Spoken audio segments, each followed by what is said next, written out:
तो नमस्कार साथियों, आपका स्वागत है हमारे चैनल पे। तो साथियों, आज इस क्लास में देखने वाले हैं एसएससी जीडी के लिए जीके जीएस के काफ़ी महत्वपूर्ण सवाल। तो साथियों, आज इस क्लास में वो सवाल होंगे जो आपके पिछले वर्ष एसएससी जीडी एग्जाम में बार बार पूछा जा रहा है। तो साथियों, वही सवाल हम इस क्लास में कराने जा रहे हैं जो आपके एसएससी जीडी के लिए काफ़ी महत्वपूर्ण हो सकते हैं और 20 फरवरी को आपके परीक्षा में आ सकते हैं। साथियों, हमने आपके लिए 75 दिन का टारगेट बनाया था, उसमें का एक क्लास आपके सामने। तो साथियों, बने रहिएगा, सारे सवाल काफ़ी महत्वपूर्ण होने वाले। हमने आपके लिए सुबह में प्रैक्टिस सेट और शाम में 6:30 बजे प्रीवियस ईयर के जो आपके 2023 में फरवरी से शुरू हुआ था एसएससी जीडी एग्जाम, वही सवाल करा रहे हैं शाम को। तो साथियों, हमारे चैनल से जुड़ जाइए, आपको काफ़ी फ़ायदा होने वाला है। तो चलिए प्रश्न पहला देखते हैं। हम अलग अलग कोई दूसरा सवाल नहीं कराते हैं, जो आपके एसएससी जीडी में बिल्कुल पूछा गया है वही सवाल हम अपने इस क्लास में कराने जा रहे हैं। साथियों देखिए, प्रश्न पहला क्या बोल रहा है। किस संविधान संशोधन अधिनियम द्वारा पांडिचेरी पुडुचेरी विधानसभा के सदस्यों को राष्ट्रपति के निर्वाचक मंडल में शामिल किया गया। तो साथियों, किस संविधान संशोधन अधिनियम द्वारा पांडिचेरी, जिसे पुडुचेरी के नाम से जानते हैं, विधानसभा के सदस्यों को राष्ट्रपति के निर्वाचक मंडल में शामिल किया गया? तो साथियों, 77वां। तो ऑप्शन भी क्या हो जाएगा? बिल्कुल राइट ऑप्शन हो जाएगा 77वां। तो चलिए प्रश्न नंबर दूसरे बढ़ते हैं। प्रश्न दूसरा दिया, अकबर के शासनकाल की निम्न में से कौन सी घटना सबसे बाद में हुई थी? तो साथियों, अकबर के शासनकाल के निम्न में से कौन सी घटना सबसे बाद में हुई थी? तो आपके दीन-ए इलाही की घोषणा किसकी? साथियों, दीन-ए इलाही की घोषणा क्या हुई थी? सबसे बाद में हुई थी। ऑप्शन भी बिल्कुल राइट ऑप्शन हो जाएगा। तो चलिए प्रश्न नंबर तीसरे बढ़ते हैं। प्रश्न तीसरा दिया, जब सूर्य से पृथ्वी की दूरी अधिकतम होती है तो इसे कहा जाता है? तो साथियों, जब सूर्य से पृथ्वी की दूरी अधिकतम होती है तो इसे कहा जाता है अपसौर। क्या साथियों? अपसौर। ऑप्शन भी बिल्कुल सही जवाब हो जाएगा, अपसौर। तो चलिए प्रश्न नंबर 4 देखते हैं। प्रश्न 4 दिया, मेरी कहानी संपूर्ण एन ऑटोबायोग्राफी की आत्मकथा का नाम है? तो साथियों, मेरी कहानी संपूर्ण एन ऑटोबायोग्राफी की आत्मकथा का नाम क्या है? तो सर जवाहरलाल नेहरू है। तो ऑप्शन डी बिल्कुल सही जवाब हो जाएगा। तो चलिए प्रश्न नंबर 5 देखते हैं। प्रश्न 5 दिया है, उस्ताद जाकिर हुसैन, उस्ताद अल्लाह रखा, उस्ताद साबिर खान, पंडित किशन महाराज निम्नलिखित में से किस वाद्य यंत्र के वादन के लिए विख्यात हैं? तो साथियों, उस्ताद जाकिर हुसैन, उस्ताद अल्लाह रखा, उस्ताद साबिर खान, पंडित किशन महाराज निम्नलिखित में से किस वाद्य यंत्र के वादन के लिए विख्यात हैं? तो आपके तबला के लिए क्या साथियों विख्यात हैं? तो ऑप्शन डी क्या हो जाएगा? बिल्कुल सही जवाब हो जाएगा। तो चलिए प्रश्न नंबर 6 देखते हैं।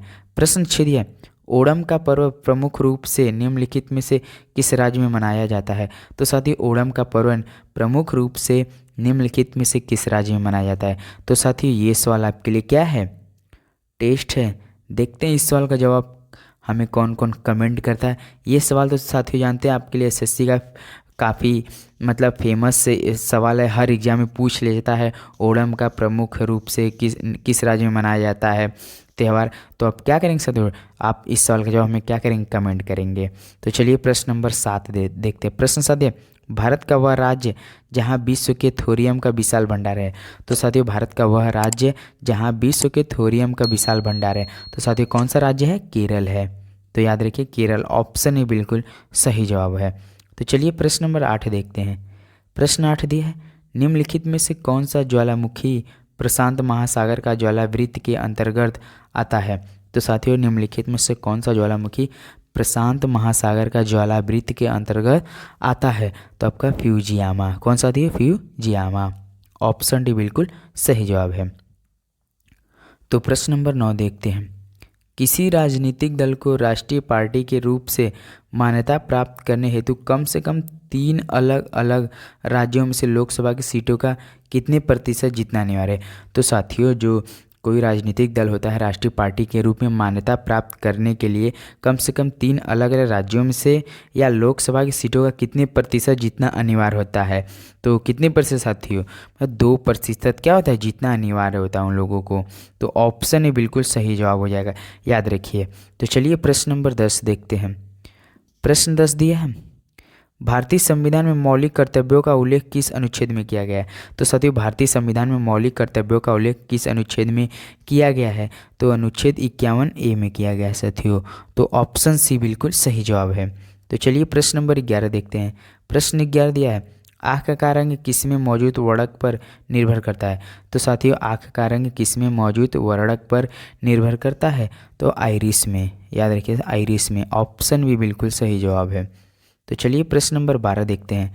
प्रश्न 12 दिया है, विश्व स्वास्थ्य संगठन WHO की स्थापना कब हुई? तो साथियों विश्व स्वास्थ्य संगठन WHO की स्थापना कब हुई? तो ये हुई थी 1948 में।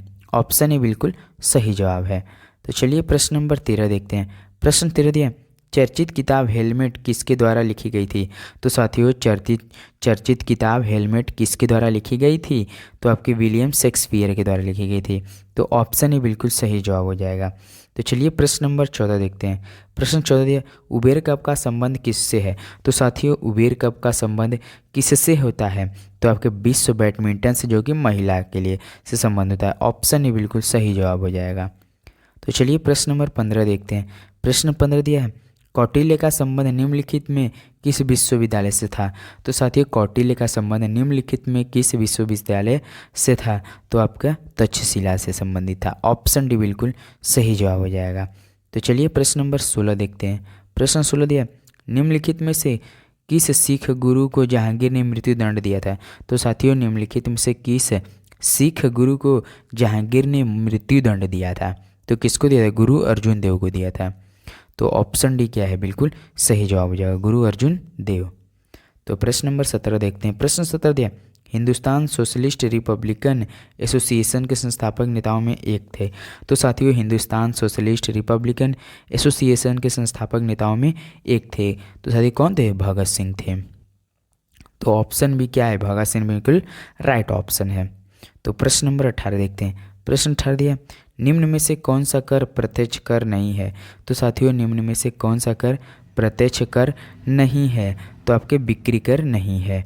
तो याद रखिए ऑप्शन है बिक्री कर बिल्कुल राइट ऑप्शन है साथियों। तो प्रश्न नंबर 19 देखते हैं। प्रश्न 19 दिया, आशीष सांकृत्यायन संगीत के प्रतिनिधि है। तो साथियों आशीष सांकृत्यायन संगीत के प्रतिनिधि है। किसके प्रतिनिधि है साथियों? ध्रुपद के। याद रखिए ध्रुपद। ऑप्शन भी बिल्कुल राइट ऑप्शन है। तो प्रश्न नंबर 20 देखते हैं। प्रश्न 20 दिया है, बड़ा इमाम बाड़ा अद्भुत वास्तुकला वाली एक ऐतिहासिक इमारत निम्नलिखित में से किस शहर में स्थित है?